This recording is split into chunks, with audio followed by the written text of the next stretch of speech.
Olá, meus amigos, muito boa noite. Eu sou o professor Bruno Mendes, professor de Direito Constitucional. Nós estamos iniciando nesse momento a nossa revisão de véspera para a sua prova do seu concurso, que vai acontecer nos próximos dias. Então, o objetivo hoje é a gente trazer tópicos que julgamos mais relevantes e que, de repente, podem aparecer na sua prova, tá?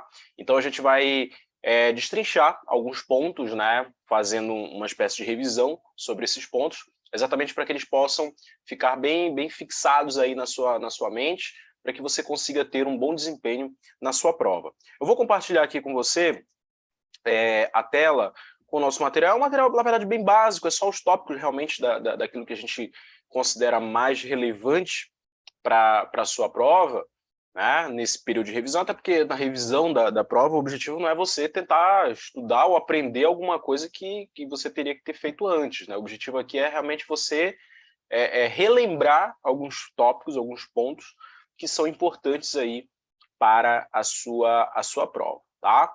Então, mais uma vez aqui, vou colocar aqui para você, pronto. Vamos lá, vamos começar abordando, eu separei 8 tópicos que eu considero relevantes e que você precisa ficar um pouco mais atento, e a gente vai trazendo as observações pertinentes a cada um deles, e à medida que você for tendo dúvidas, você também pode perguntar aí em tempo real e a gente vai esclarecendo para você, tá bom? O primeiro ponto que merece a nossa atenção é sobre o tema poder constituinte, tá? Poder constituinte é um tema que envolve a criação de uma Constituição, bem como a reforma, a alteração de um texto constitucional já existente.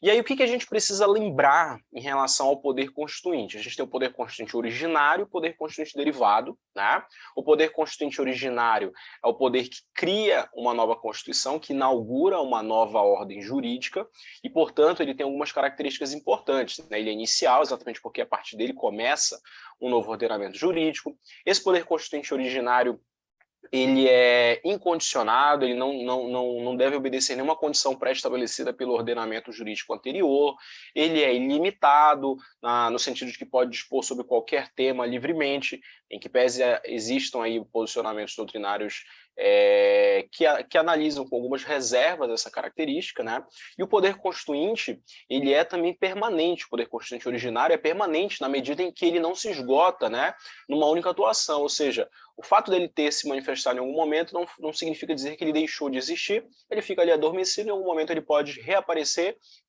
criando uma nova Constituição. Portanto, sempre que uma nova Constituição é criada, nós temos a manifestação do poder constituinte originário. Vale ressaltar que a titularidade do poder constituinte pertence sempre ao povo. A nossa Constituição, inclusive, faz esse destaque logo no artigo 1º, parágrafo único, dizendo que todo o poder emana do povo. Então, o poder pertence ao povo, tá? Os governantes, eles, na verdade, eles exercem o poder, eles têm apenas o exercício do poder. Mas a titularidade do poder pertence sempre exclusivamente ao povo. Esse é um ponto que precisa ficar bastante claro. Além do poder constituinte originário, nós temos a figura também do poder constituinte derivado. O poder constituinte derivado é aquele poder que tem a possibilidade de alterar, de modificar uma Constituição que já existe. Então, sempre que você tiver uma alteração num texto constitucional já existente, você tem manifestação aí do chamado poder constituinte derivado. E esse poder constituinte derivado ele pode ser de 3 tipos: derivado reformador, derivado revisor e derivado decorrente. Poder constituinte derivado reformador é o poder que pode reformar a Constituição. É o poder que se verifica lá na manifestação das emendas constitucionais, artigo 60 do texto constitucional. Então, quando você tem uma manifestação do poder constituinte derivado reformador, você tem ali a possibilidade de que a Constituição Federal seja alterada, e nesse caso ela é alterada de acordo com os parâmetros estabelecidos lá no poder constituinte derivado reformador. Vale ressaltar que toda e qualquer manifestação do poder constituinte derivado foi traçada pelo poder constituinte originário. Então, significa dizer que o poder constituinte derivado, ele se manifesta, ele tem as suas atuações delimitadas exatamente com base nos parâmetros que foram estabelecidos pelo poder constituinte originário.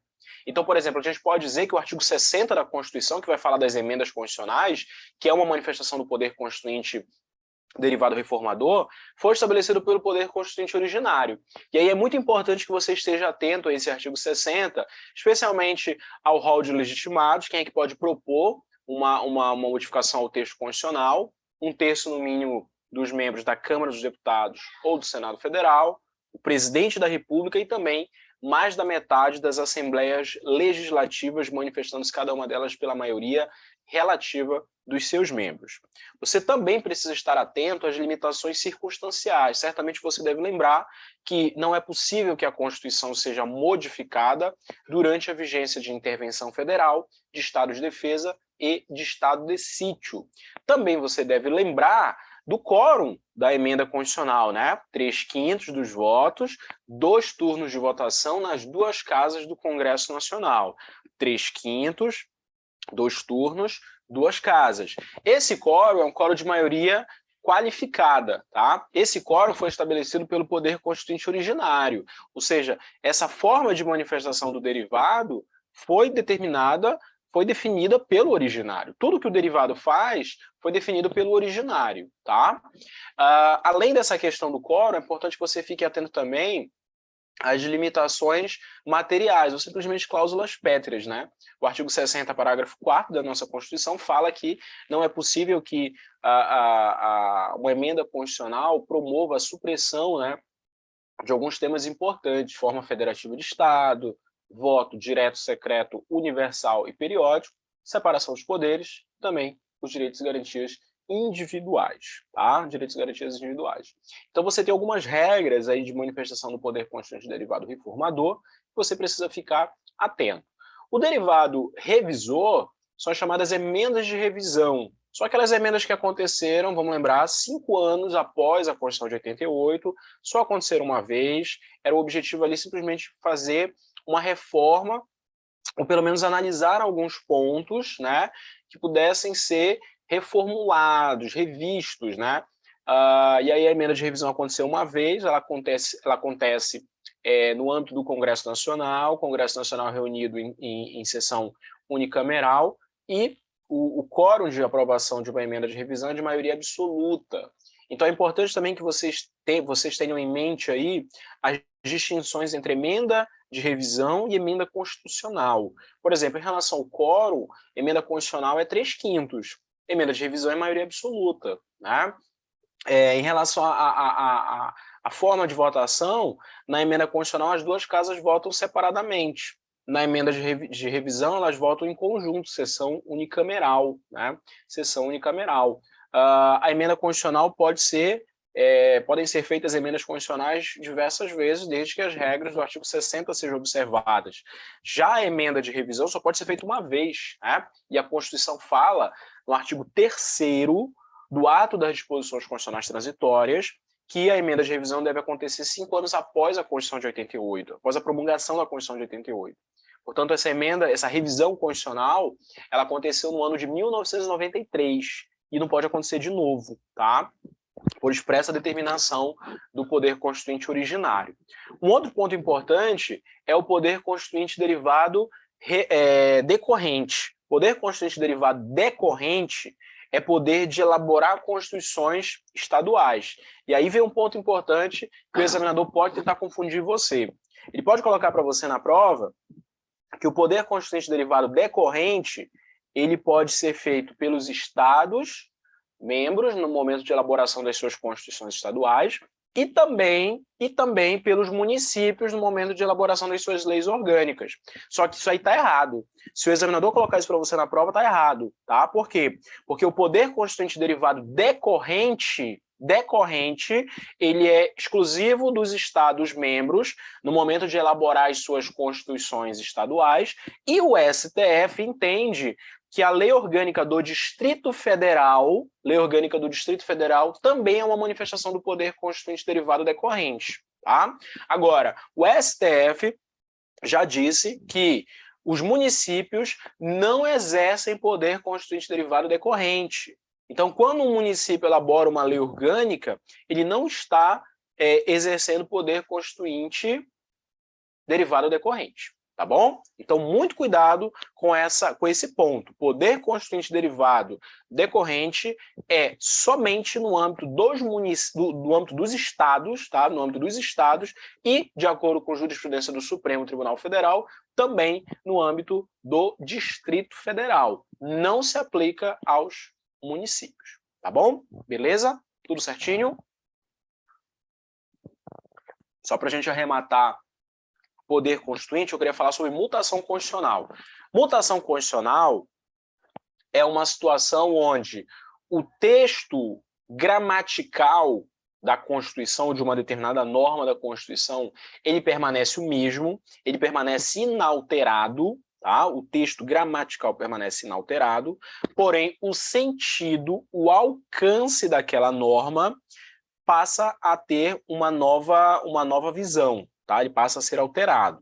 Então, em linhas gerais, o que é mutação constitucional? É uma mudança apenas no significado, no sentido de uma norma, sem que o texto seja alterado. Tá? O texto continua o mesmo, porém, o significado e o alcance daquela norma passa a ser outro. A mutação constitucional, ela também deve obedecer a alguns parâmetros constitucionais. Eu não posso ter, por exemplo, uma mudança de interpretação que promova aí supressão de direitos fundamentais. Eu não posso ter uma mudança de interpretação que acarrete afronta à separação dos poderes. Então, aquelas cláusulas pétreas que nós vimos no artigo 60, parágrafo 4º, elas devem ser observadas também no momento de uma mutação constitucional.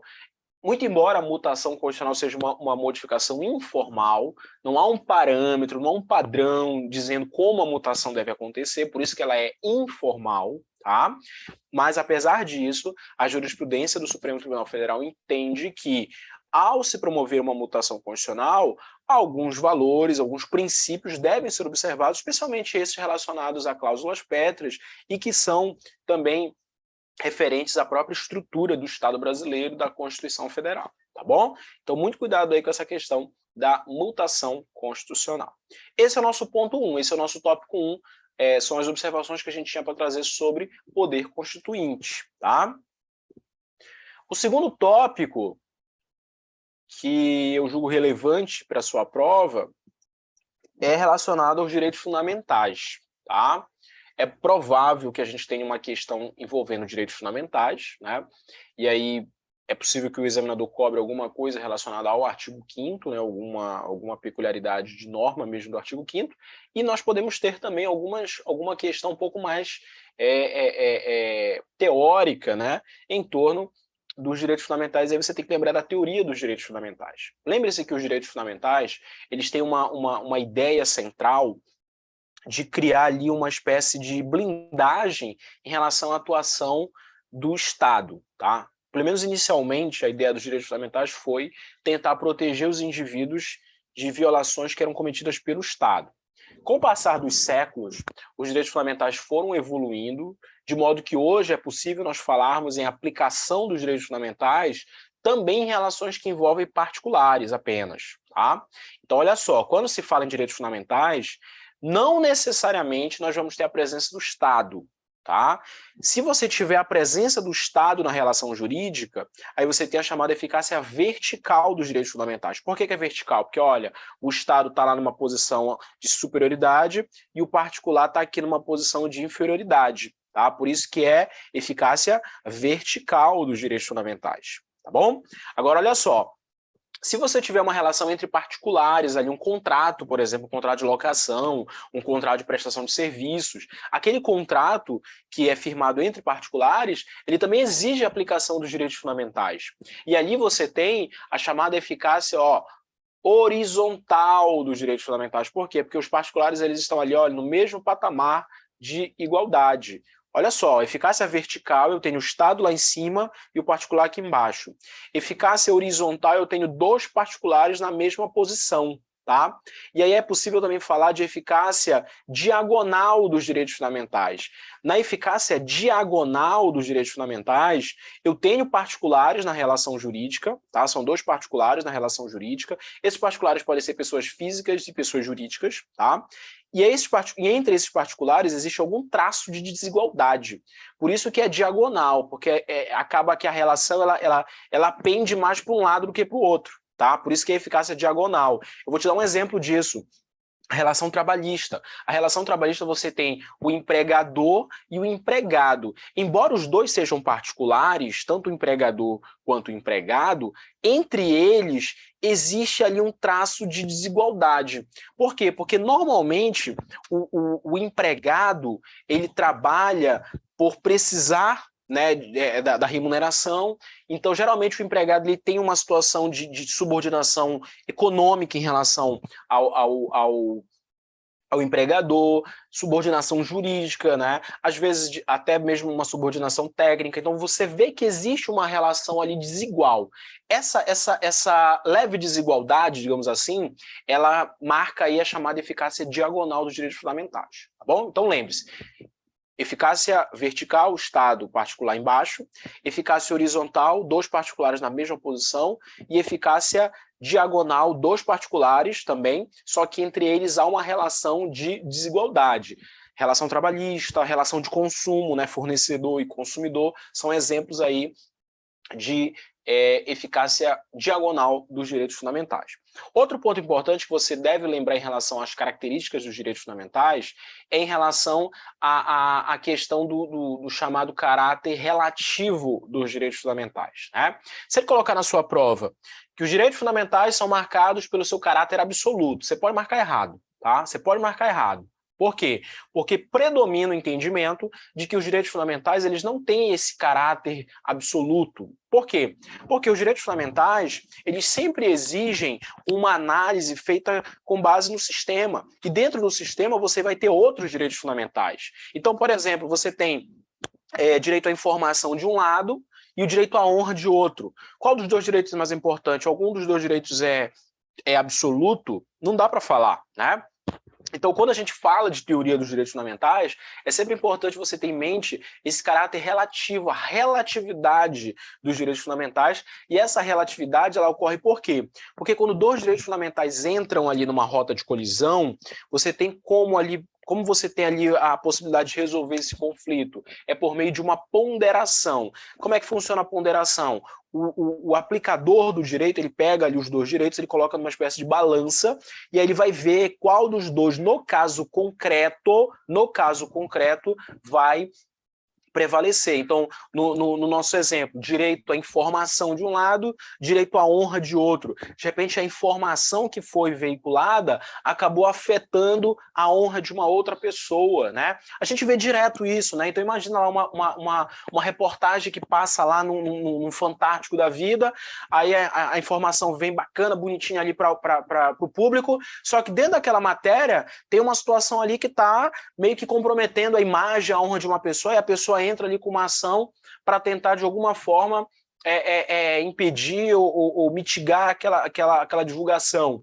Aí você tem nessa situação dois direitos fundamentais, liberdade de informação de um lado e o direito à honra de outro. Como é que você resolve esse conflito? É por meio de uma ponderação, né? No caso aí concreto, se for judicializar a questão, o juiz vai analisar e vai ver no qual dos dois direitos, no caso concreto, deve prevalecer, porque não há uma escala de qual direito é mais importante, tá? Então, quando o assunto for direitos fundamentais, lembre-se que há sempre esse caráter relativo entre os direitos fundamentais, tá bom? E um outro ponto importante que você deve se lembrar aí é em relação às dimensões dos direitos fundamentais, né? Tradicionalmente, a gente tem primeira, segunda, terceira dimensões de direitos fundamentais, alguns autores usam a expressão gerações de direitos fundamentais, fala-se também quarta e quinta dimensões, mas eu queria focar nas três primeiras, porque é o mais cobrado nas provas.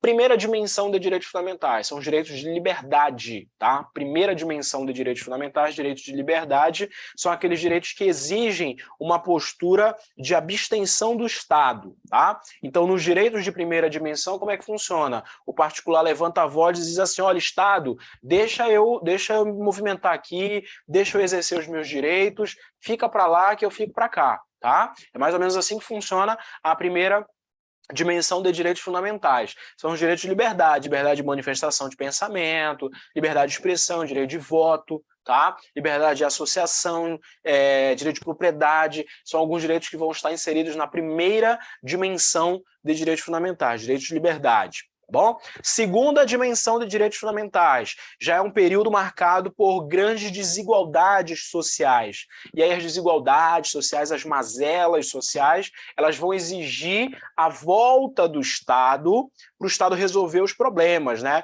Nesse segundo momento, o indivíduo levanta a voz e diz assim, olha, Estado, a gente está com um problema aqui, vem resolver aqui o nosso problema. Aí o Estado volta, e aí o Estado começa o quê? A implementar as políticas públicas, saúde, educação, saneamento, transporte, para tentar resolver os problemas sociais. Como a sociedade está desigual, nesse momento, o objetivo dos direitos de segunda dimensão é promover o quê? A igualdade, né? Direitos sociais, direitos culturais, direitos econômicos, todos eles com uma grande raiz que é o direito de igualdade. Tá? Então, na segunda dimensão, você tem os direitos de igualdade. Na terceira dimensão, a análise ela parte para um outro plano, ela sai de um plano mais restrito, de um plano micro, e ela vai para um plano macro, ela vai para uma ideia um pouco mais ampliada, mais globalizada. Os problemas eles começam a ganhar uma dimensão maior. Por quê? Porque no momento em que eu promovo uma queimada, na Amazônia, essa queimada que eu faço na Amazônia pode, em algum momento, gerar reflexos nas geleiras que tem lá na Groenlândia, né? Então, olha só, eu não posso mais ter uma preocupação apenas com o local onde eu estou. Eu preciso também me preocupar com pessoas que estão em outros pontos do universo, né, da Terra, e eu também preciso me preocupar com as futuras gerações, não apenas as presentes, mas as futuras gerações. Por quê? Porque, por exemplo, se eu começo a degradar, vou usar o exemplo do meio ambiente, se eu começo a degradar o meio ambiente agora, pode ser que os meus netos, os meus bisnetos tenham dificuldades para viver, porque eles estarão num ambiente totalmente deformado do ponto de vista ambiental, né? Então, veja, há uma preocupação com pessoas que estão em outros locais e há uma preocupação também com gerações que sequer existem ainda, né? São os direitos de terceira dimensão. Há uma visão de solidariedade, aí mais ampla e que precisa ser analisada nesses direitos de terceira dimensão. Então, por exemplo, meio ambiente, né? Paz mundial, de repente se trouxer na sua prova algum contexto relacionado à guerra, conflitos, isso é uma preocupação de terceira dimensão, porque você tem uma ideia aí de paz mundial, de desenvolvimento dos países, né? São questões relacionadas aí a uma visão um pouco mais globalizada, são direitos de solidariedade ou de fraternidade, tá bom? Então, primeira dimensão, liberdade, segunda dimensão, igualdade, terceira dimensão, solidariedade / fraternidade. Tá bom? Beleza? Certinho? Tudo tranquilo? Olha lá. Terceiro ponto da nossa revisão, direitos políticos, tá? Direitos políticos. O que você precisa lembrar em relação aos direitos políticos? Eu vou abordar aqui especialmente a questão das inelegibilidades. O que são inelegibilidades? São situações que incidem sobre uma pessoa e impedem que aquela pessoa seja validamente ou regularmente eleita. Tá? Ainda que ela consiga passar por um processo eleitoral e receba votos, ela não tem ali uma eleição válida. Por quê? Porque incide sobre ela alguma causa que impede ela de ser eleita. É uma pessoa que está, portanto, inelegível, tá? E aí alguns pontos importantes. A Constituição Federal traz várias hipóteses de inelegibilidade, tá? Agora, olha o detalhe. As hipóteses de inelegibilidade, elas não estão previstas apenas na Constituição Federal. Existem situações de inelegibilidades que podem ser previstas em leis complementares, mas tem que ser lei complementar, não pode ser lei ordinária, tá? Artigo 14, parágrafo 9º, ele fala que é possível que uma lei complementar estabeleça outros casos de inelegibilidade. Lei da ficha limpa, por exemplo, ela estabelece um caso de inelegibilidade, né? A pessoa tem condenação lá, confirmada em segunda instância por um órgão colegiado, fica inelegível. É uma situação que não está diretamente na Constituição, mas decorre do texto constitucional. Então, muito cuidado aí com as hipóteses de inelegibilidade. Por quê? Porque a inelegibilidade ela não está elas não estão previstas apenas na Constituição, elas podem estar previstas também nas leis complementares, tá bom? E aí, em relação às inelegibilidades, eu vou destacar duas para você, porque eu considero elas mais relevantes, elas podem aparecer na sua prova. A primeira é a inelegibilidade relacionada a chamada regra da desincompatibilização. Essa inelegibilidade está prevista no artigo 14, parágrafo 6º da Constituição. Artigo 14, parágrafo 6º. O que ele fala no artigo 14, parágrafo 6º? Que os ocupantes de cargos do Executivo, presidente da República, governadores de Estado, prefeitos, se essas pessoas quiserem disputar outros cargos, entenda outros cargos como um cargo diferente do que ele está ocupando naquele momento. Tá? Se ele quiser ocupar um outro cargo, se ele quiser disputar a eleição para um outro cargo, o que ele tem que fazer? Ele tem que renunciar é abrir mão do cargo, tá? Ele tem que renunciar ao seu mandato até 6 meses antes do pleito. Pleito é o dia da eleição. Tá? Muito cuidado com essa questão do prazo aí. Por quê? Porque ele pode colocar na sua prova que o prazo de renúncia é nos 6 meses que antecedem a eleição. E tá errado. Não é nos 6 meses que antecedem a eleição. É até 6 meses antes da eleição. Então, se a eleição está marcada para o dia 2 de outubro, tá? 2 de outubro, o prazo limite da renúncia é 2 de abril. Tá? Pega o dia da eleição e joga 6 meses para trás. Naquele dia é o dia fatal, é o último dia para poder renunciar. Se ele não renunciar naquele dia, ele já é considerado inelegível, tá? Agora, olha só o detalhe. Só é obrigado aí a renunciar, a abrir mão do cargo, se o sujeito está no executivo, presidente, governador ou prefeito, e ele quer disputar um outro cargo. Tá? Ele quer disputar um cargo, não importa se o outro cargo é um cargo de executivo ou de legislativo, importa que o cargo que ele está naquele momento da renúncia seja um cargo do executivo, presidente, governador ou prefeito. Aí tem que renunciar, tem que se desincompatibilizar do cargo. Tá? Agora, se ele está num cargo do legislativo, ele é ocupante de um cargo do legislativo já, senador, deputado, vereador, aí ele quer disputar um outro cargo, aí ele não precisa renunciar. Basta ele se licenciar lá do seu cargo, vai lá, disputa a eleição, se ganhar, vai ocupar um novo cargo, um novo mandato, se não ganhar, volta lá para o cargo que ele estava. Tá? Então, olha só, a exigência de renúncia é só para quem está ocupando, no momento da renúncia, um cargo do executivo. Presidente é um cargo eletivo do executivo. Presidente, governador ou prefeito. Fique muito atento aí a essa regra do artigo 14, parágrafo 6º. Tá bom? A outra inelegibilidade que eu queria destacar para você é a inelegibilidade que está no artigo 14, parágrafo 7º, que é a chamada inelegibilidade reflexa. É aquela que atinge o cônjuge ou um parente, tá? Consanguíneo ou afim até o 2º grau da pessoa que já ocupa um cargo do executivo. Então vamos lá, o cara é presidente, o cara é governador ou o cara é prefeito. Tá? Se ele é presidente, governador ou prefeito, significa dizer que o cônjuge dele, tá? O cônjuge dele e os parentes até o 2º grau, se eles estiverem entrando pela primeira vez num determinado cargo eletivo, eles vão ser considerados inelegíveis. E eles são inelegíveis no território de jurisdição do titular. Então vamos pegar, por exemplo, prefeito. O prefeito está lá, o território do prefeito qual que é? É o município onde o prefeito atua, tá? Aí vamos imaginar que a esposa do prefeito pode ser cônjuge e pode ser um parente consanguíneo afim até o 2º grau. Pode ser um filho, pode ser um irmão, pode ser um pai, tá? Pode ser um avô, tá bom? Porque aí é 2º grau. Beleza. Ou neto, tá?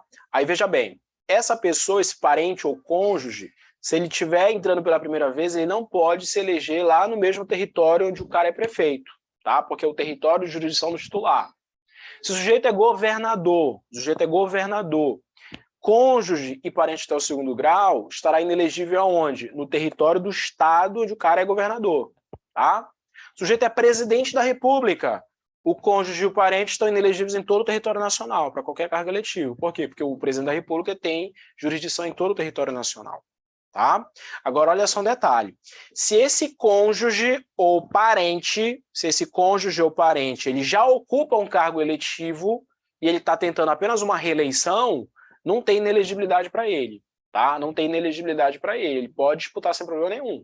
Então vamos imaginar um caso, o sujeito é governador e o irmão dele é deputado estadual, o irmão dele já está lá, já entrou, já está lá numa boa e quer se reeleger, tá? O cara é governador, o irmão dele é deputado estadual. Aí vai ter eleição, o cara vai tentar ali o cargo de governador, a reeleição, e o irmão vai tentar a reeleição para deputado. O irmão pode? Pode. Por quê? Porque o irmão já é ocupante de um cargo eletivo. Se ele já ocupa um cargo eletivo, não tem inelegibilidade para ele.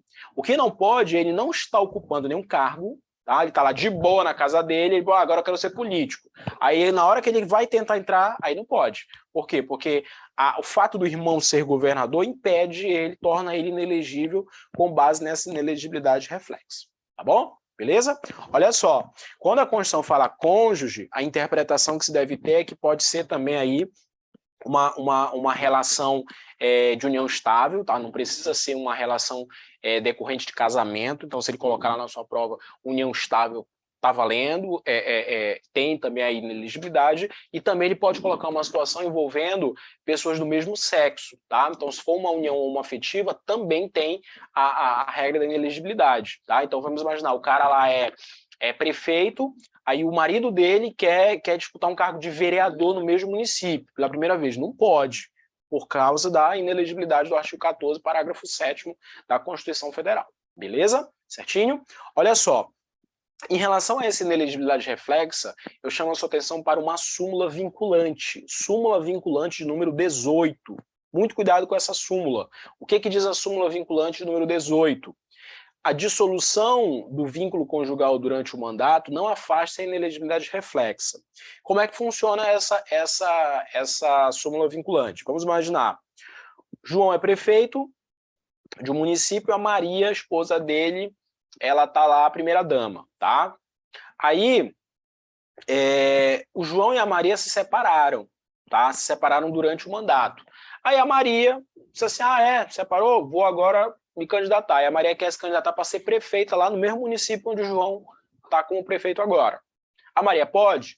Não pode, por causa da súmula vinculante 18. O que a súmula fala?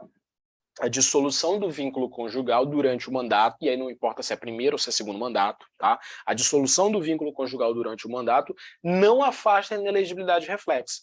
Ou seja, mesmo que o casamento tenha acabado ali, o outro cônjuge separado, que não ocupa um cargo eletivo, estará inelegível. Tá? Só que ele vai ficar inelegível apenas para a próxima eleição após o término do casamento. Depois, para as outras eleições que vierem posteriormente, se a separação continuar, se eles continuarem separados, aí não tem mais inelegibilidade, pode disputar sem problema nenhum. É só uma tentativa do ordenamento jurídico de impedir uma fraude, né? Porque acontecia das pessoas se separarem, e aí, depois que ganhava, voltavam, né? Ganhava a eleição e reatavam o casamento. Então, o objetivo é evitar essa fraude. Agora, se o vínculo se encerrou por conta de morte, aí não tem inelegibilidade reflexa. Então, vamos imaginar no nosso exemplo, o João é prefeito, a Maria é a primeira-dama, esposa dele. Aí o João morreu, tá? O João morreu. A Maria pode disputar a próxima eleição como prefeita lá no município? Pode. Por quê? Porque o João morreu. Então, se ele morreu, em tese, ele não influencia ali nem política nem economicamente para a eleição dela. O objetivo da inelegibilidade reflexa é evitar que a pessoa exerça a sua influência ali para poder eleger um parente seu. Tá bom? Beleza? Certinho? Vamos para o nosso tópico 4. Federação. Tá? Em relação à federação, o que eu quero que você lembre? A federação é a forma de Estado adotada pelo Brasil. Tá? O Brasil adotou a federação como forma de Estado. E essa federação ela é formada pelos entes federativos. Quais são os entes federativos? São 4 grupos. União, Estados, Distrito Federal e municípios. União, Estados, Distrito Federal e municípios. Tá? Territórios não são entes federativos. Tá? Territórios não são entes federativos. Todos os entes federativos são autônomos. Todos os entes federativos são detentores de autonomia. É a principal característica dos entes federativos. Autonomia. Tá? O que é autonomia? A possibilidade de criar as próprias leis, definir a própria organização, o próprio governo, atuar sem interferência dos outros entes políticos. Então, o município está lá gerenciando seus recursos, o prefeito está lá escolhendo seus secretários, definindo qual é a política que vai ser utilizada, A União não está interferindo lá, não. O município está lá com a sua autonomia. O Estado está ali realizando suas atuações, né, sua administração ali. A União não está interferindo, tá? E nem os outros estados estão interferindo. Por quê? Porque cada ente federativo tem a sua autonomia, tá? Então não se esqueça disso. A autonomia é a principal característica dos entes federativos, tá? A nossa Constituição assegura uma regra de indissolubilidade. O que é indissolubilidade? A Federação Brasileira é indissolúvel, não pode ser dissolvida. Não pode o ente federativo se separar do Brasil para formar um novo país, nem para se incorporar a um país já existente. É vedado o direito de secessão, o direito de separação, tá? É vedado o direito de separação, de secessão. Não pode o ente federativo se separar da Federação Brasileira, tá bom? E aí, dentro da Federação Brasileira, você tem os entes federativos, União, Estado, Distrito Federal e municípios, como nós já falamos, todos autônomos, e esses entes federativos, eles possuem algumas competências, tá? E aí a gente entra já no tópico 5, para a gente falar das competências da União. Por que eu falo das competências da União? Porque é o que mais cai nas provas, tá? E aí você tem que estar atento a 4 artigos importantes. Artigo 21, 22, 23 e 24.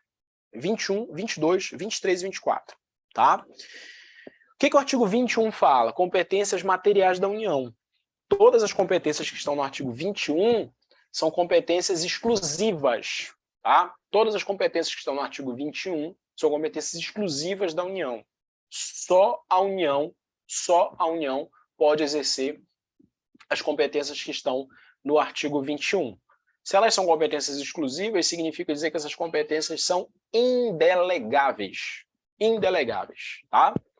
Competências do artigo 22 são competências legislativas. É a competência da União para legislar sobre direito penal, direito processual, direito civil, direito do trabalho, direito eleitoral, tá? Essas competências legislativas são chamadas de competências privativas da União. E são chamadas de competências privativas porque elas podem ser delegadas. Tá? Podem ser delegadas. Para a União delegar, tem que observar o parágrafo único do 22. O que é que o parágrafo único do 22 fala? A delegação deve se dar por meio de lei complementar da União para os estados. Tá? Então tem que ser lei complementar, não pode ser lei ordinária. É só para os estados, não pode ser para os municípios. E somente para os estados legislarem sobre questões específicas, tá? Questões específicas das matérias lá do artigo 22. No artigo 23, eu tenho competência material. Só que a competência material do 23 é diferente da competência material do 21. Por quê? Porque a competência material do 21 é exclusiva da União, não pode ser delegada. Já a competência do 23, a competência material do 23, o texto constitucional já coloca como uma competência comum. Todos os entes federativos, União, Estado, Distrito Federal e municípios podem atuar no desenvolvimento daquelas matérias que estão no 23. Zelar pela Constituição, proteger o meio ambiente, proteger a saúde das pessoas, né? Proteger os monumentos arquitetônicos do país. São matérias que estão lá na competência comum. Todos os entes federativos devem atuar para alcançar aqueles objetivos do artigo 23. Artigo 24 é competência legislativa, é a chamada competência concorrente. E aí ela é concorrente entre União, Estados e Distrito Federal. Apesar dos municípios não aparecerem lá no caput do artigo 24, o Supremo Tribunal Federal entende que os municípios podem atuar nas matérias de competência concorrente do artigo 24, desde que presente o interesse local. Tá? Desde que presente o interesse local. E aí como é que funciona a competência concorrente do artigo 24? A União sempre vai estabelecer normas gerais. Artigo 24, parágrafo 1º. Artigo 24, parágrafo 1º. A União estabelece normas gerais sobre as matérias do 24. Então tá lá direito tributário, direito penitenciário, direito urbanístico, produção e consumo. São matérias da competência concorrente. A União vai lá e faz as normas gerais. Tá? Por exemplo, direito produção e consumo. Tá? Qual é a norma geral que nós temos no Brasil sobre produção e consumo? Código de Defesa do Consumidor. A União foi lá e fez uma lei geral sobre produção e consumo, que é o CDC.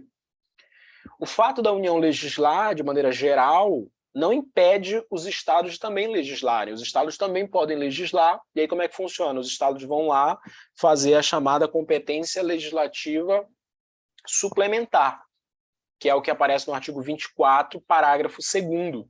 Os estados eles vão poder complementar uma legislação federal que já existe da União, né? Se é para complementar, não pode expor de maneira contrária, né? É só mesmo para complementar, observando, logicamente, a realidade de cada estado. Se por acaso a União não fizer a lei de normas gerais, o parágrafo 3º do artigo 24 autoriza os estados a exercer a chamada competência legislativa plena para poder atender às suas peculiaridades. Ou seja, na ausência de uma lei de normas gerais feita pela União, os estados podem legislar de maneira geral sobre o tema, logicamente no âmbito da sua atuação, no âmbito estadual, de modo a atender às suas peculiaridades. E se posteriormente a União resolver fazer a lei de normas gerais, o parágrafo 4º do artigo 24 determina que essa lei federal que surge posteriormente, a superveniência de uma lei federal, ela suspende a eficácia da legislação estadual nos pontos em que essa legislação estadual lhe contrariar. Muito cuidado com isso, porque o examinador pode colocar para você na prova que essa lei federal que surge depois revoga a lei estadual, e não revoga, apenas suspende a eficácia. Por que não revoga? Porque uma lei federal não pode revogar uma lei estadual. Mas por que não pode? Por causa da autonomia. Uma lei da União não pode revogar uma lei do Estado. Imagina a União chega lá e diz, olha, Estado, estou revogando as leis que vocês fizeram aí. Não tem como, por causa da autonomia, tá? Da autonomia federativa. Então, essa lei federal que surge depois, ela apenas suspende a eficácia. Na prática, as duas leis vão conviver. As duas leis vão conviver. Só que alguns pontos da legislação estadual terão a sua eficácia suspensa, pontos esses que estiverem contrariando a legislação federal que surgiu depois. Tá bom? Beleza? Então, muito cuidado aí com a competência concorrente. Ponto 6 da nossa revisão, imunidades parlamentares. O que eu quero que você lembre sobre as imunidades parlamentares? As imunidades, elas são prerrogativas, tá? Elas são prerrogativas decorrentes do exercício do mandato, tá? Prerrogativas decorrentes do exercício do mandato. Então, veja bem, não é uma prerrogativa, um privilégio pessoal concedido ao parlamentar. É uma prerrogativa decorrente do mandato. Se o sujeito deixar de ser parlamentar, imediatamente ele perde as imunidades. Tá? O texto constitucional, ele traz várias prerrogativas dos parlamentares. As principais são as imunidades. Artigo 53 da Constituição, caput e parágrafos 1º e 2º, principalmente. Tá? E aí você tem dois tipos de imunidade, imunidade material e imunidade formal. O que a imunidade material fala pra gente? A imunidade material, ela vai dizer que o parlamentar ele é inviolável civil e penalmente, por quaisquer de suas opiniões, palavras e votos. Ou seja, quando a Constituição diz que o parlamentar ele é inviolável civil e penalmente, o que a Constituição está dizendo? Olha, o parlamentar não vai responder nem na esfera criminal e nem na esfera civil. Não vai responder por quaisquer de suas opiniões, palavras e votos. Ou seja, se ele emitir uma opinião, uma palavra, um voto, e aquela opinião, palavra ou voto causar algum tipo de violação ou de ofensa a direitos de terceiros, seja civilmente, seja criminalmente falando, o parlamentar, a princípio, não responde por conta da imunidade. Tá? Agora, existem algumas peculiaridades que precisam ser analisadas caso a caso. Por exemplo, para que o parlamentar possa se beneficiar dessa imunidade, é imprescindível que ele esteja no exercício da função parlamentar. Não precisa ele estar em Brasília, não precisa ele estar lá no recinto do parlamento, mas é necessário que ele esteja na condição de parlamentar. Então ele pode estar, por exemplo, numa cidade lá no interior do Rio Grande do Sul, participando de um evento como parlamentar, e lá ele fez um discurso e ele acabou emitindo algumas opiniões sobre uma determinada pessoa, a pessoa se sentiu ofendida, entrou com uma ação contra o parlamentar. A princípio, o parlamentar está protegido pela imunidade, tá? Por quê? Porque ele está no exercício das funções de parlamentar. Aí, se o parlamentar estiver exercendo uma atividade privada, paralela, que não seja atividade parlamentar, ele está participando lá de um podcast, tá escrevendo lá no blog dele, está apresentando um programa de rádio, a princípio ele não está na condição de parlamentar aí, né? Então, se ele não está na condição de parlamentar, ele não pode fazer uso da imunidade.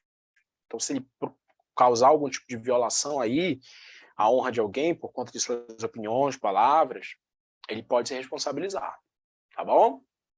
Essa imunidade parlamentar material se aplica para deputados estaduais também, tá? E se aplica para os vereadores, só que em relação aos vereadores, a imunidade material ela é circunscrita, ela é limitada ao município, à circunscrição onde ele atua como vereador, tá? A imunidade material do vereador, ela é limitada ali à circunscrição ao município onde ele atua como vereador, tá bom? O que é imunidade formal? Uma dica para você, toda vez que você ouvir essa palavra formal dentro do direito, uma classificação, alguma coisa formal, imunidade formal, inconstitucionalidade formal, enfim, toda vez que você ouvir essa expressão formal, lembre-se de procedimento. Lembre-se de procedimento, tá? Então, toda vez que você vê formal, é alguma coisa relacionada a algum procedimento dentro do direito, tá? O que é essa imunidade formal do parlamentar? Essa imunidade formal, ela é relativa à prisão e é relativa ao processo. A prisão é um procedimento. Porque quando prende, tem que seguir uma série de parâmetros, né? Às vezes até antes de prender, tem que já seguir uma série de parâmetros para poder verificar a legalidade do ato. O processo nem se fala, né? O processo é talvez o ato mais procedimental que existe dentro. O ato não. A relação mais procedimental que existe dentro do direito, né? Processo. Então, assim, como é que funciona a imunidade formal? Relativa à prisão. O parlamentar só pode ser preso se ele for pego em flagrante de um delito inafiançável. Então, ele foi pego ali no ato, cometendo um crime que é inafiançável. Aí pode ser preso. Uma vez preso, a Constituição diz que os autos da prisão são remetidos para a casa respectiva, Câmara ou Senado, a depender de onde ele é, e aí no prazo de 24 horas a casa vai resolver sobre a prisão. O que é resolver sobre a prisão? Decidir se ele fica preso ou não. Tá? Decidir se ele fica preso ou não. Isso se aplica também para os deputados estaduais, mas não se aplica para vereadores. Vereador não tem imunidade formal. Tá? Vereador não tem imunidade formal. Tá? Então, de novo, imunidade formal relativa à prisão. Parlamentar federal, ele só pode ser preso sem que seja por uma decisão transitada em julgado, ele só pode ser preso em flagrante delito cometendo um crime inafiançável. Foi pego em flagrante cometendo um crime inafiançável, pode ser preso. E aí, uma vez preso, os autos são remetidos para a casa respectiva, que decide em 24 horas se ele continua preso ou não. Beleza? O que é imunidade formal relativa ao processo? É o chamado foro por prerrogativa de função. Foro por prerrogativa de função. A Constituição Federal diz que os parlamentares, desde a expedição do diploma, cuidado com o termo inicial aí, tá? É desde a expedição do diploma. Ele pode colocar na sua prova que é desde a eleição, tá errado. Ele pode colocar também que é desde a posse, também tá errado. É desde a expedição do diploma, tá? Desde a expedição do diploma. Ou seja, no momento em que o parlamentar é diplomado, naquele momento ele começa a se submeter à jurisdição do Supremo Tribunal Federal, tá? E aí o que vai acontecer? Se esse parlamentar cometer um crime, e aí já vem uma interpretação também mais restritiva do STF em relação a essa limitação do foro por prerrogativa de função. Se esse parlamentar cometer um crime após a expedição do diploma, após a sua diplomação, e esse crime tiver relação com o exercício da função de parlamentar, aí o que vai acontecer? Esse parlamentar poderá se submeter à jurisdição do Supremo Tribunal Federal. Ah, professor, e o que acontece com os crimes que o parlamentar cometeu antes dele ser parlamentar? Vamos imaginar que esse parlamentar estava respondendo um crime lá no TJ. ele vira parlamentar federal, ele vira, sei lá, senador. O processo dele vai para o Supremo? Não, não vai. Antigamente ia, agora não vai mais, tá? A decisão do STF restringindo essa questão do foro por prerrogativa de função trouxe, dentre vários pontos, esse ponto aí, de que não vai ser remetido para o Supremo um processo que tramita numa outra instância. Então, se esse sujeito que foi eleito senador tem processo tramitando lá no TJ, os processos dele continuam lá no TJ, tá? Só vai para o Supremo os processos criminais que forem originados a partir do momento em que ele foi diplomado, no nosso exemplo, senador, tá? Poderia ser deputado federal também. E mais, é necessário que este fato, pelo qual está sendo acusado de um crime, pelo qual está sendo acusado criminalmente, tenha direta relação com a função dele de parlamentar. Então, por exemplo, o parlamentar ele foi... ele atropelou uma pessoa, ele estava acima do limite de velocidade, tomou umas, ficou ali um pouco embriagado, estava dirigindo ali em alta velocidade, atropelou uma pessoa, a pessoa morreu, foi a óbito. Esse crime, a princípio, não tem relação com a condição dele de parlamentar, não tem relação com a função de parlamentar, não vai para o Supremo, vai para a primeira instância, tá? Agora, o parlamentar foi pego ali, recebeu uma mala de dinheiro para poder interferir numa votação de um projeto de lei, aí é um crime que tem relação com a função de parlamentar. Aí vai para o Supremo, tá? Então, para ir para o Supremo, é necessário que o crime tenha sido cometido após a expedição do diploma, tá? Após a expedição do diploma, e também que esse crime tenha direta relação com a função de parlamentar. Beleza? Certinho? Sétimo ponto da nossa revisão, medidas provisórias. Tá? O que eu quero que você lembre em relação às medidas provisórias? A medida provisória, ela é um ato editado pelo chefe do Executivo, pegando a disposição constitucional, artigo 62, editada pelo Presidente da República, em casos de relevância e urgência, tá? Em casos de relevância e urgência, e com força de lei. A medida provisória não é uma lei, mas ela tem força de lei. E se ela tem força de lei, significa dizer que ela pode obrigar as pessoas a cumprir as suas determinações. Lembra que lá no artigo 5º, inciso 2, ele fala que ninguém será obrigado a fazer ou deixar de fazer alguma coisa senão em virtude de lei. Tá? Então significa dizer que a medida provisória, como ela tem força de lei, ela tem a possibilidade de obrigar as pessoas a cumprirem as suas determinações. Tá bom? Essa medida provisória, ela começa a produzir efeitos imediatamente e ela deve ser imediatamente enviada para o Congresso Nacional, para que o Congresso Nacional inicie o procedimento de conversão da medida provisória em lei. Tá? Essa medida provisória, antes dela ir para o plenário, ela passa por uma comissão de deputados e senadores para verificar se foram observados os requisitos de relevância e urgência. Tá? Essa medida provisória tem uma vigência inicial de 60 dias, podendo ser prorrogado uma vez pelo mesmo período. Portanto, o prazo máximo de vigência é 120 dias, 60 mais 60. Tá?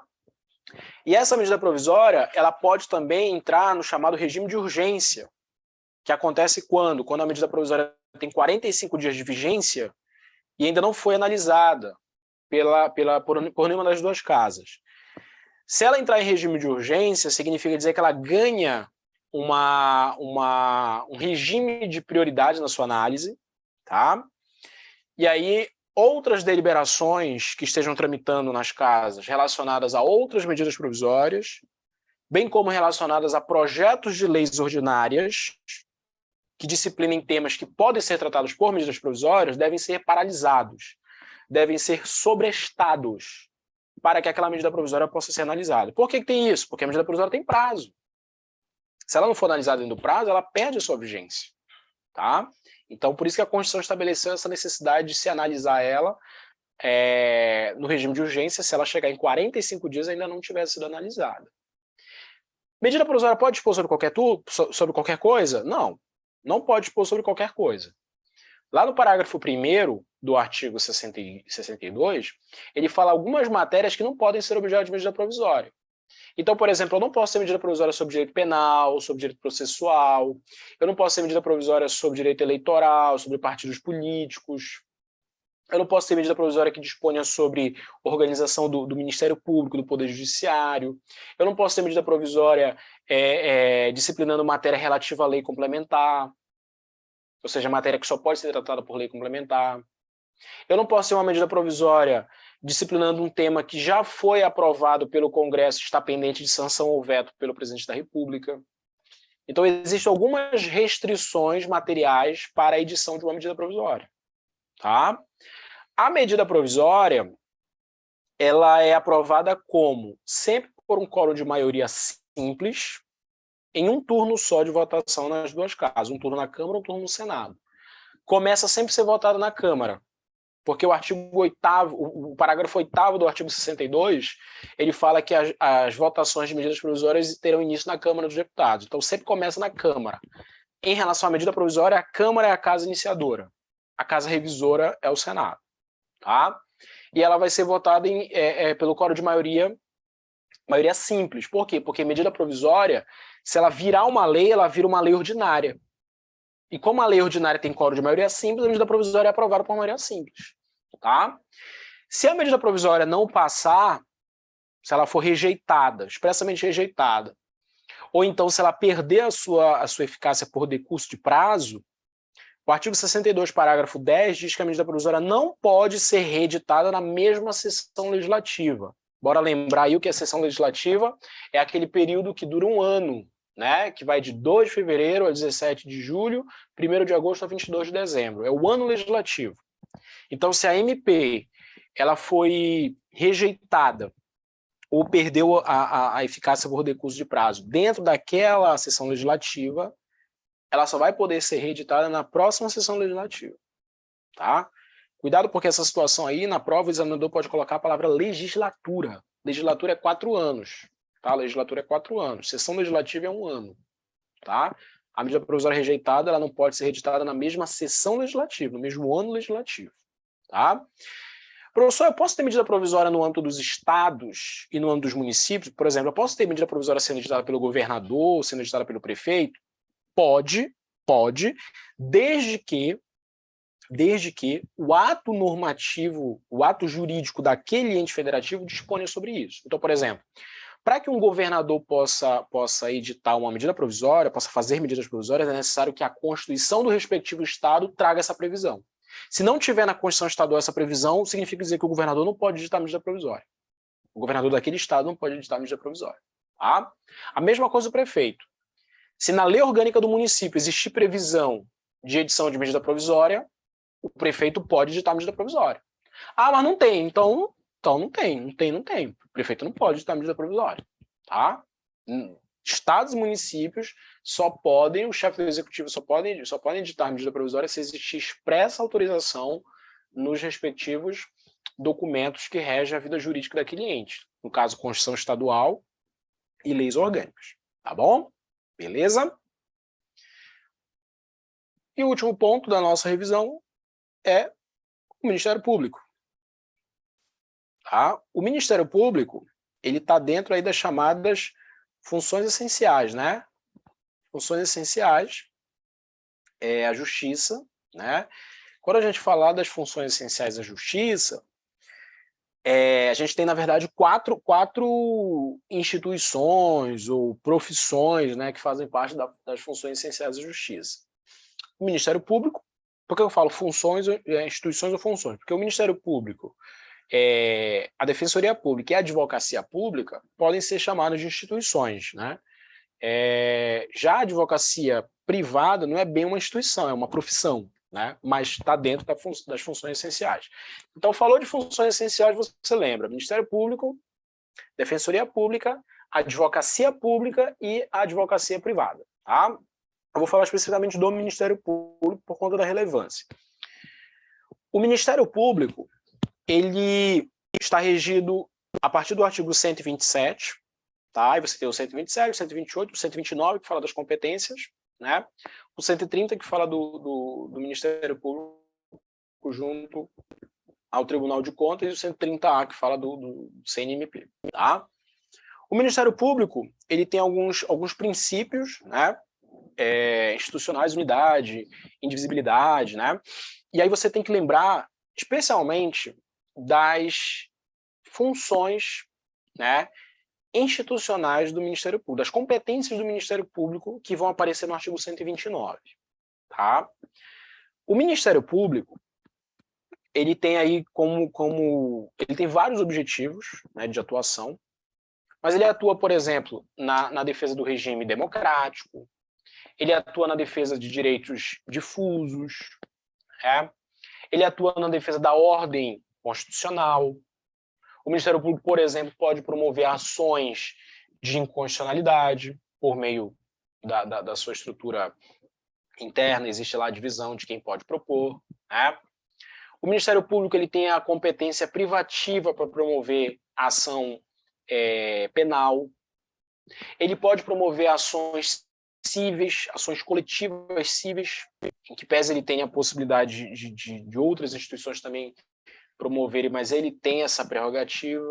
Então, por exemplo, ação civil pública, né? Ação de improbidade administrativa, são algumas ações que o Ministério Público pode promover no exercício das suas atribuições. O Ministério Público, ele não só pode promover as ações, como ele pode, antes de promover as ações, promover procedimentos investigatórios para subsidiar o ajuizamento dessas ações. Então, por exemplo, o Ministério Público pode, antes de ajuizar uma ação civil coletiva, ele pode promover um inquérito civil para poder fazer uma investigação, recolher subsídios que vão dar base para o ajuizamento da ação. A mesma coisa acontece no âmbito criminal. O Ministério Público tem a competência para promover privativamente a ação penal e ele pode também fazer a investigação criminal. Ele tem aí uma competência, digamos assim, concorrente com os órgãos de polícia judiciária na investigação. Inclusive, a Constituição coloca no artigo 129 que o Ministério Público pode, inclusive, fazer o controle externo da atividade policial. Quem fiscaliza a atividade policial é o Ministério Público. Tá? É o Ministério Público. O Ministério Público tem a possibilidade de promover a defesa dos interesses das populações indígenas, tá? Defesa de interesses indígenas, Ministério Público. Defesa de meio ambiente, defesa do consumidor, idosos, né? Criança, adolescente, grupos vulneráveis, atuação do Ministério Público. Tá? Agora, eu chamo a sua atenção para um ponto muito importante e que pode aparecer na sua prova. Ministério Público e Fazenda Pública. Se eu tiver uma demanda judicial e essa demanda judicial envolve a Fazenda Pública, União, Estado, Distrito Federal, municípios, é obrigatória a intervenção do Ministério Público nessa demanda? Não necessariamente.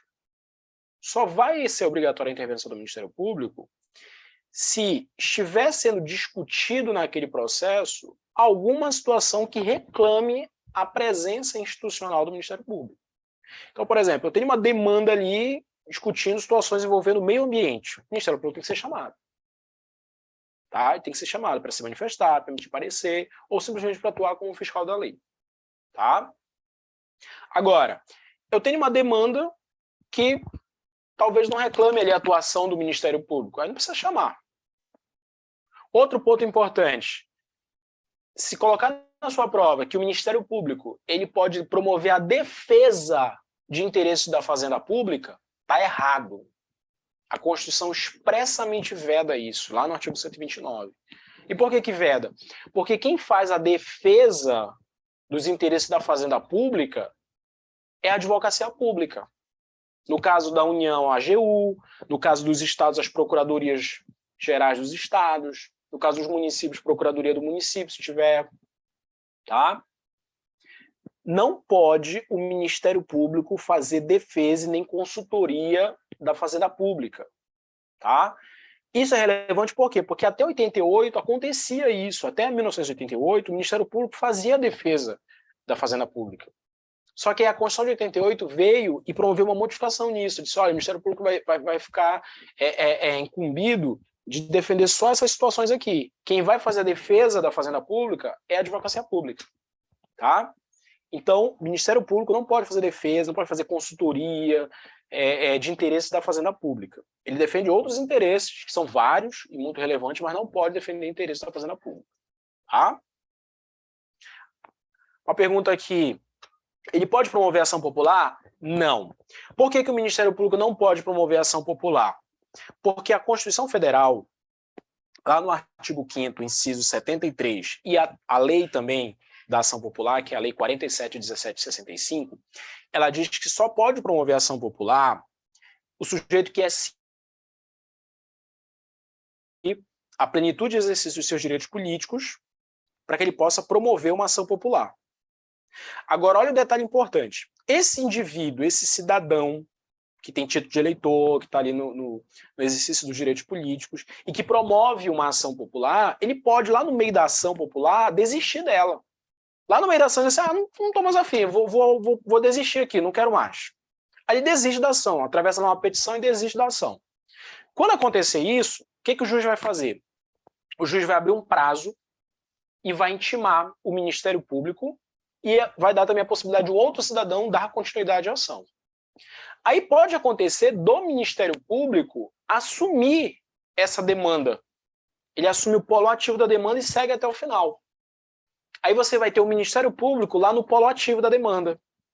Só que olha o detalhe, o Ministério Público não ajuizou a ação. Ele pode dar continuidade a ela, a ação popular. Ele pode dar continuidade a ela. Mas ele não pode ajuizar a ação popular. E por que ele não pode ajuizar a ação popular? Primeiro porque a Constituição Federal estabeleceu que somente o cidadão é que pode ajuizar a ação popular. E o cidadão é a pessoa que está na plenitude de exercício dos seus direitos políticos. Por isso que pessoa jurídica não pode também ajuizar a ação popular, estrangeiro não pode, porque não é cidadão, e o Ministério Público não pode. Só que o MP pode dar continuidade. Tá? Então, se ele colocar na sua prova assim, o Ministério Público pode promover a ação popular, pode ajuizar a ação popular, está errado. Agora, se ele colocar o Ministério Público pode assumir o polo ativo da ação, ou o Ministério Público pode ocupar o polo ativo da ação popular, aí está certo, porque essa possibilidade existe. Beleza? Então, muito cuidado, porque isso pode ser uma pegadinha de prova. MP não pode ajuizar a ação popular, mas pode dar continuidade, pode estar no polo ativo, desde que aconteça essa situação que eu falei. O cidadão desista da ação e o Ministério Público possa assumir o polo ativo e dar continuidade na demanda. Beleza? Certinho? Tranquilo? Dúvidas? Olha só, para você que vai fazer a prova nos próximos dias, desejo que você tenha uma boa prova, desejo que você tenha tranquilidade, tá? Que todo aquele período que você percorreu aí de estudos possa ser recompensado nesse momento. Mantenha o foco, mantenha a concentração durante toda a prova, durante os dias que antecedem e principalmente durante a prova, e que você consiga aí o seu objetivo de alcançar a sua aprovação. Tá? A gente vai ter ainda mais uma revisão de direito administrativo, mas de direito constitucional a gente finaliza aqui, e eu espero do fundo do meu coração que você consiga ter um bom desempenho na prova de direito constitucional. Qualquer dúvida, você pode procurar a gente aí, esclarecer ainda lá no nosso Instagram. Beleza? Obrigado, boa noite e até o próximo encontro.